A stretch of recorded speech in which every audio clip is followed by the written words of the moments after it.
So, Yeah, yeah. What are we doing? just to screw up.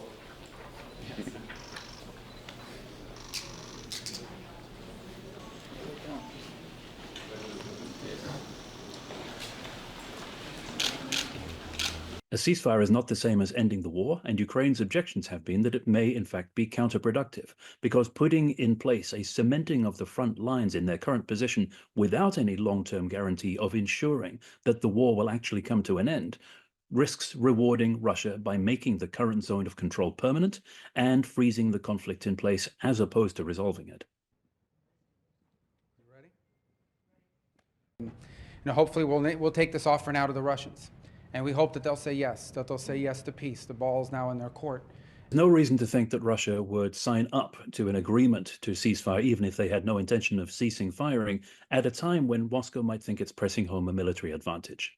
So for the time being, Russia can sit back and wait. Everybody is saying the ball is in Putin's court. That also means that Russia has the initiative. Are you open to a partial ceasefire?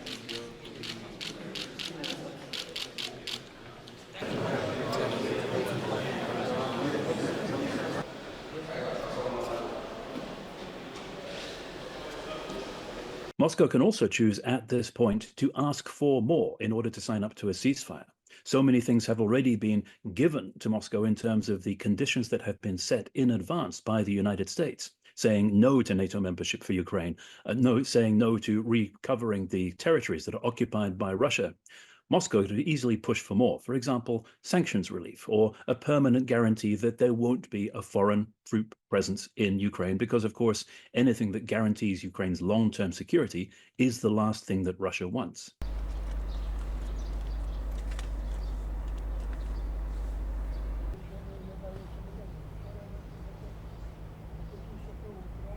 Either side will have a choice but to use the 30 days reprieve, if it lasts that long, as best they can to prepare for the war to restart.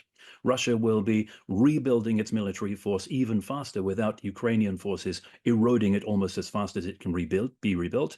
And Ukraine, of course, will be rebuilding its defenses, trying to recover some way of making sure that when the Russian attacks resume, they are held back as best as possible.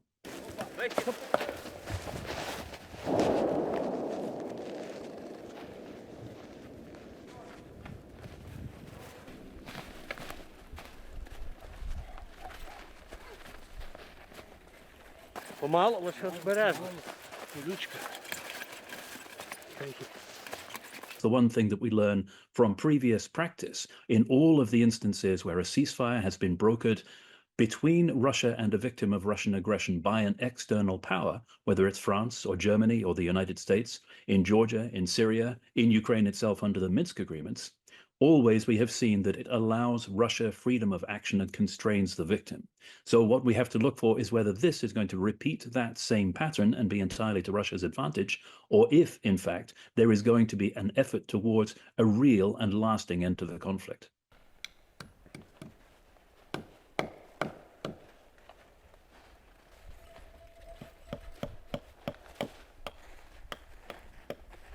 There will inevitably be incidents, there will inevitably be violations, accidental or deliberate, and we've seen from the past pattern of ceasefires in Ukraine itself that enforcement mechanisms, unless they are robust, are actually powerless to prevent Russia exploiting the ceasefire regime in any way it can and pushing for advantage at a time when the fighting is supposed to have been stopped.